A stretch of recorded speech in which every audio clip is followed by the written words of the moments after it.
Good evening, San Bernardino, and thank you guys so much for being here tonight. Sorry for the delay. Spectrum is being slow, but we are now on. And we'll give it a second, make sure that everybody can jump on that wants to jump on. I hope you guys are having a good Sunday. We are going to go over some stuff on the agenda for our upcoming meeting.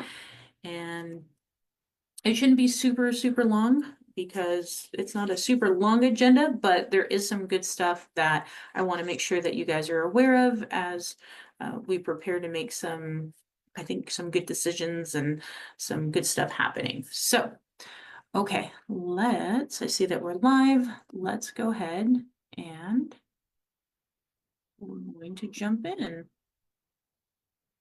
So, okay. All righty. So we'll kind of just get into it. We have our closed session is going to start at 3:30. And so if there is anything that you specifically want to talk about of any of the items of which are going to be presented at 3:30, then this is where you can give your comments. So we're going to be discussing existing litigation. So we have Jose Alvarado with the State District Court case. We have Dennis Hauser, which is a working compensation case. Thomas Shank, which is a workers' compensation case. Sherry Vasilis, I think is how I'm saying it, workers' comp. Michael Paluzzi, workers' comp. So this is a lot of internal cases that is going on. Hi, Sarah. Thank you for joining. You have Ronell Newton for workers' comp, and then the City of San Bernardino versus Arrowhead Lodge number 896, which is an ongoing existing case.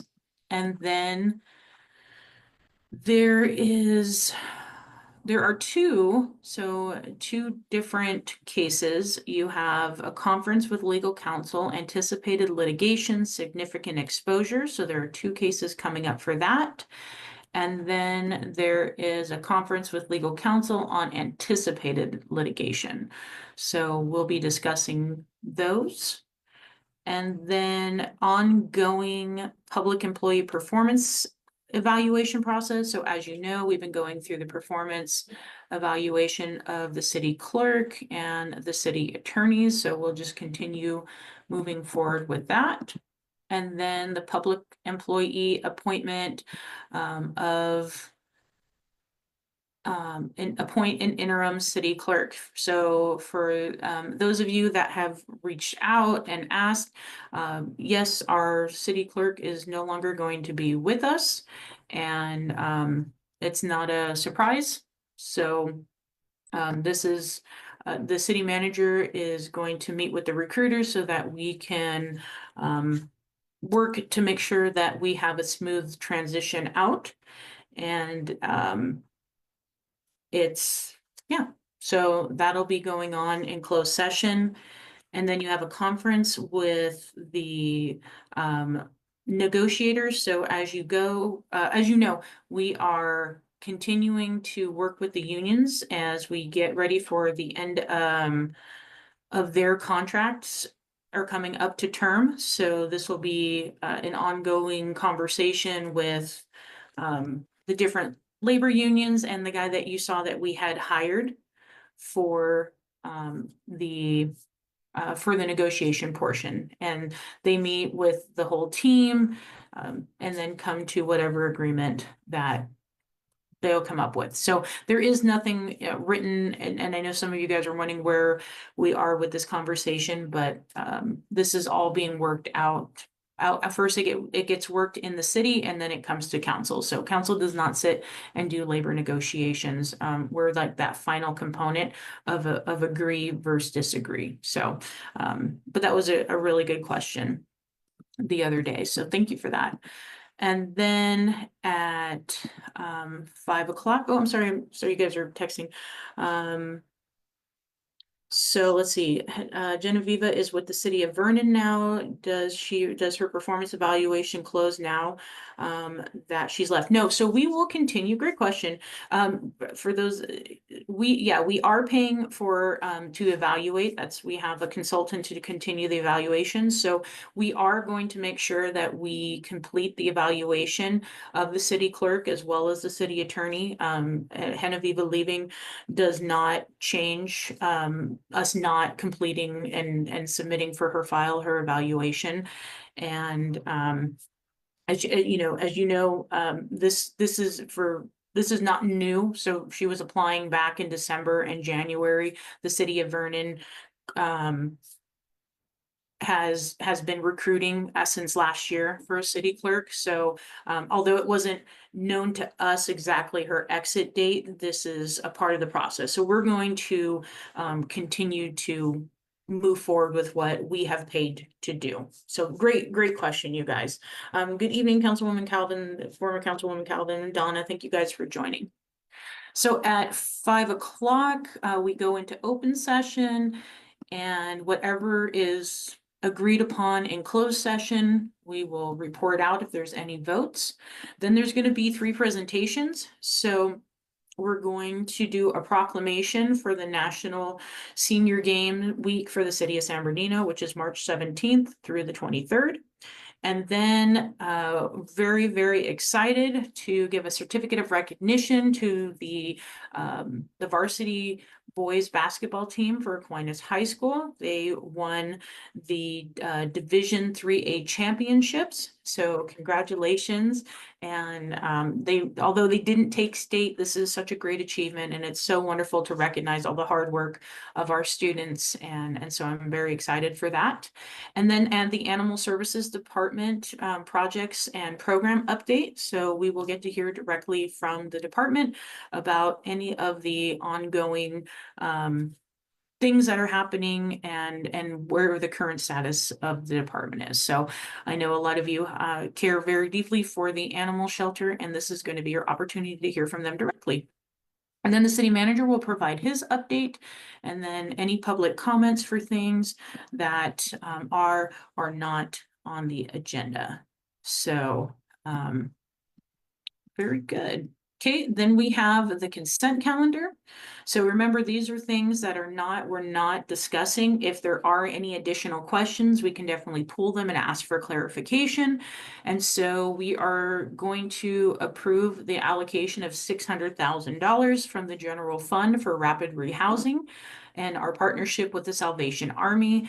So this is a great move that the city is taking. I believe that our partnership with the Salvation Army has been extremely fruitful in a very short amount of time, and that the more that we take initiatives on getting people off the street, addressing the issues that we have, you can't ask for anything better. So that's coming up. A right of entry agreement for BNSF for the railway company. And it's authorizing city manager to execute the right of entry agreement to carry out certain maintenance and improvement obligations related to BNSF.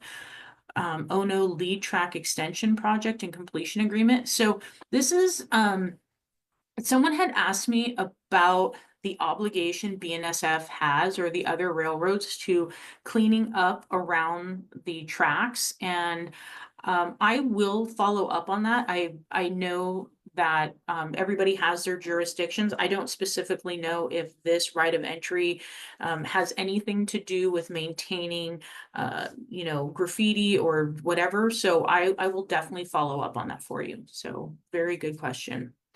Then we're going to do the approval of the commercial and payroll distributions and purchase card transactions. So you can always see what's being spent, what's being paid out. I think this is very important to the community, and it just helps for that sense of financial accountability.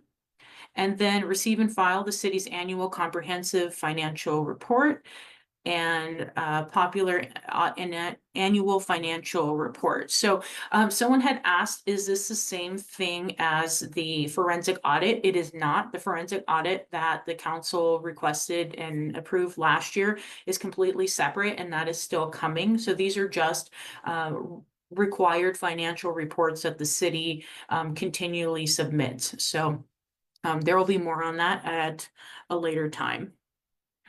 And then we're going to have an authorized lease agreement with Mobile Modular Management Corporation for the Verdamont Community Center for a total amount of $47,825.95. So this will be for the 12-month period at a monthly cost not to exceed about $1,944. And then authorize the Director of Finance to issue an annual purchase order for $47,825.95. So that'll be coming to the Verdamont area in Ward 5. And then number 9, award an agreement to Resource Environmental to demolish and abate the property located at 796 East 6th Street to prepare the site for the construction of the future navigation center for a total amount not to exceed $177,200. So as you guys know, and I know many of you have been asking about the progress of the navigation center. So this is the initial step in being able to clear the property and make sure that it is in proper cleansing of everything so that we can prepare to really build the navigation center. And it's been a long time coming, I know, but I wanted to make sure that I covered this on the agenda because it is progress, and I may pull just so those who aren't on the agenda review understand that this is the first step in us being able to move forward with the building of the navigation center. So all right, number 10, award the construction agreement to Prestige Paving Company for the repaving of the Reuben Campos Community Center parking lot for the total amount not to exceed $292,903.27. So this is again a project for the parking lot. It went out. Somebody had asked about the RFP. It had gone out, I believe, sometime last year, and now it is being awarded for the repaving. So that's why it's on the consent. And then, like I said, this is a good agenda, but it's all, pretty much consent. We have one discussion item. So the approval of a task order number 002 to Rick Engineering for the total amount not to exceed $70,260 for design services on the Pepper Street storm drain from Linwood Drive south to Piedmont Drive. So this is getting them to prepare for the initial steps of a storm drain project. And now I want, someone had asked, and I received an email about this, so I want to make sure that I follow up about the Sierra Way storm drain project in the 7th Ward.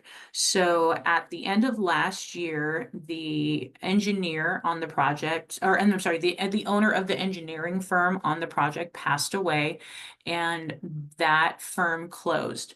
So the city is reconnecting with a new public engineering firm so that we can get that signed off, that portion of the engineering specs through the county for the storm drain project, because the county runs the storm drains. So when you guys see this, don't think that our project in the 7th Ward has moved aside. This is just this is another project completely independent of ours, but I did want to provide the 7th Ward an update on that. And this is also why Sierra Way is not being paved from 40th Street down to 30th, because the water continues to flood. We're having rains we haven't had in over a decade. And so it's a totality of circumstances, but I am on it and I am making sure that I follow through with that. So thank you. Great questions. And and here's the thing, I really do love how you guys are connecting the pieces. And as we go through this, one, that you're looking at the agenda prior to me going over, that you are aware of other projects that are related or are within, you know, the same scope of these things, and that I can provide information. And if I don't have it, I'm always happy to go and look it up for you. It takes a little extra time, but I want to give you accurate information. So really, really good. And then you guys were also asking about, you know, people being awarded multiple contracts. Remember, when things go out for RFPs, you have certain firms that do apply. And one of the things I want to make sure as a council person is that we're diversifying the pool of people who receive contracts. And so that may be relooking at our procurement standards, are relooking at how we are advertising. So I am fully aware and do support making sure that we are expanding our reach to people who can take on these type of projects in our cities. So thank you for that. Then the approval of a task order number 003 with Rick Engineering for design for the Baldridge Canyon Drive storm improvements. So this is Pleasant Hill to drive storm drain from Baldridge Canyon, not to exceed 126,000 in Ward 4. So this is another project. Mike says Caltrans is going to pave from 40th to 30th this year. Yes, so there is, and thank you, Mike, for bringing that up. We have well, Caltrans, in conjunction with the city of San Bernardino and the state of and the county and state, all have multi-jurisdiction over Waterman. And so what I am asking for is that everybody works together to make sure, not just from 40th to Waterman, my goal, Commissioner Hartley, with that we would be able to pave Waterman from the base of the hill all the way down to Highland Avenue at the very least. And if we can continue to secure more funding, state, local, federal, that we could possibly get a Barton to bottom of the hill paving project and take care of Waterman. I know it's a big route for heavy trucks towards the south end, and it is a nonstop facilitator of traffic up to the north end. And so that is my goal. So I will keep you updated on that as we can, but definitely 30th to 40th needs it. But we need to make sure it's reinforced. We could really do some nice side improvements if that's possible. So things to come. And then we have a discussion item. So we are finally, I know it's March, but we're going to be coming through with the fiscal year 2024 mid-year financial update. And this is really important, where we are financially, what this means for us as we move forward in the next couple months, all the way through this fiscal year. Revenues with the city are down, but also expenditures are down. So we are not spending money as much. And so even if taxes are low and we're not getting as much, we're doing well. We are really in a secure financial position, and so much so that we have been able to put some extra money aside. And I know our city manager is going to, and our finance director and team are going to present this to the council. But what I wanted you to know in this is that I am excited for this opportunity for the council to see where we are and look at things. When we look at finances, and I had a great discussion today about the city versus and public safety and a bunch of things. And I want to share with you that, as we endeavor to do a lot, what we know is that the city is safer than it has been in a lot of years. That violent crime is down, petty theft is down, burglary is down, everything that really made the city one of the top 3 places where crime was concerned. The police department and our chief of police have done just an amazing job over these last couple of years. However, the way the community looks at it is it doesn't feel safe, even with all the hard work, even though we are about 40 officers away from being at about pre-bankruptcy numbers of sworn. What what comes, and I'm gonna stop sharing my screen, so because we only have one more item. But what you have, what we end up having when we start to look at the financial situation of the city and being in a positive light and all of the efforts of the police department is we come to meet this point of equilibrium where we have done the job in the public safety component. And now we need to reciprocate that with financial investments into the community. And this is my opinion, and you'll hear it too when we do this publicly. But we need to make sure that it is aesthetically as safe as it is safe. So you see investments into the parks, you see investments into the medians, into the sides, you see in sides of the streets, you see investments into lighting, you see investments into economic development and frontage. You see that we're addressing homelessness. You see that that the city looks and feels safer, because a dark alley, no matter how low your crime rate is still a dark alley. And that's where I really hope as a community and as a legislative body with the city, when we do get this report on this week, that we're able to kind of start a great pathway towards reciprocating all the hard work and effort of our police department and our city employees who go above and beyond to make our community cleaner. And this is where I'm excited about that. So I won't go through the whole finance portion of it, because I know we're going to be doing that at the meeting, but this is something that I am looking forward to. And then the last item on the agenda is I am asking the council. So as a council member, I can request that for an item to be brought forward for consideration. So I know that my ward, I know in hearing members from the first ward and other wards have asked for the community to be at the table to discuss homelessness. And so I am asking the mayor and council to see if they have any appetite to create a citizens advisory committee for homelessness, which would be a space for commissioners from each of our wards, the nonprofit community, our community partners, to have a dedicated city meeting. I don't know. And this is all up for discussion, so there's nothing finite about what I'm saying. I'm going to be proposing it to the council, so that we can have a city dedicated space to this. And so that's what that is. You guys, the council, like I said, I need 3 other council members to support it, to see if they want our community, if they want you guys to be a part of the discussion on homelessness. So that's the last item.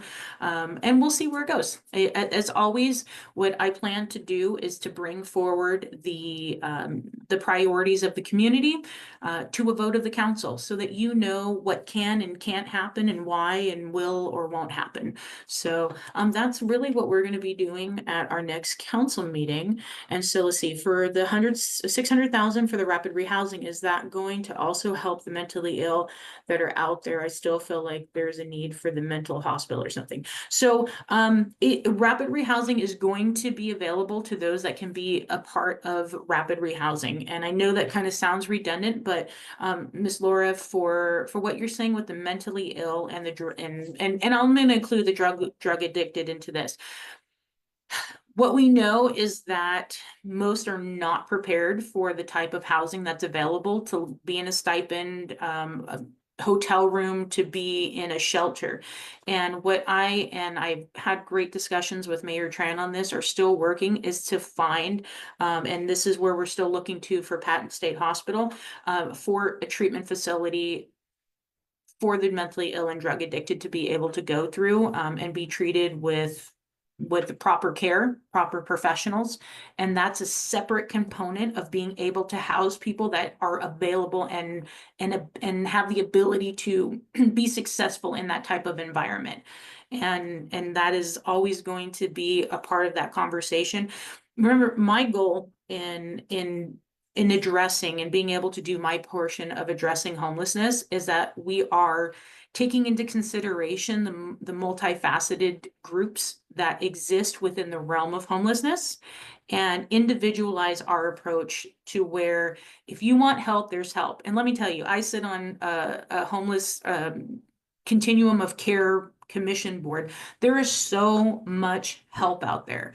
And at the end of the day, what I hope the city of San Bernardino can do is say, look, if you want help, here's help. If you want housing, here's housing. But what you're not going to be able to do is sit on our streets, in our parks, or in our flood channels, and create a problem, because public safety is an issue, public health is an issue, and we need to make sure that the rest of the community, the 220,000 people who are not homeless in our community, are able to work and live and thrive in their own community. The Rapid Rehousing Partnership will not be with the county. This is directly through the city of San Bernardino and our partnership with the Salvation Army. Now, what we will be able to do through Rapid Rehousing is bring in alternative resources, but there's no exchange of funding. It's directly coming out of our general fund. So great questions. I love these questions. And if you have anything else, I know it's on the consent calendar. So, but if there is any other additional questions that you guys may have, please let me know. And I'm happy to discuss with the city manager. And if I can ask a couple of them during the meeting or follow up with you again. And the county does have a lot of money. Let me tell you something about the county having a lot of money. The county has a lot of money. The county is expending a lot of money towards homelessness. The city of San Bernardino must have actual plans in place to get any type of investment. And that has not been the situation in our city. We cleaned the parks, but all we did was push the homeless across the street into the flood channels. We have not put the infrastructure in place. So when we look to the county, when we look to other entities, they always want to know, what is it that you're actually doing and what infrastructure do you actually have in place? This is why it's so great to see that the land is being cleared in preparation of building our navigation center, because we are actually breaking into the ground to do something. So I know that there are funds available. The city was given over $100 million, and we allocated $40 million in the last minutes of 2024 towards homelessness. So it is doing something. No one is looking to give us any more money if we don't start actually addressing homelessness in our city.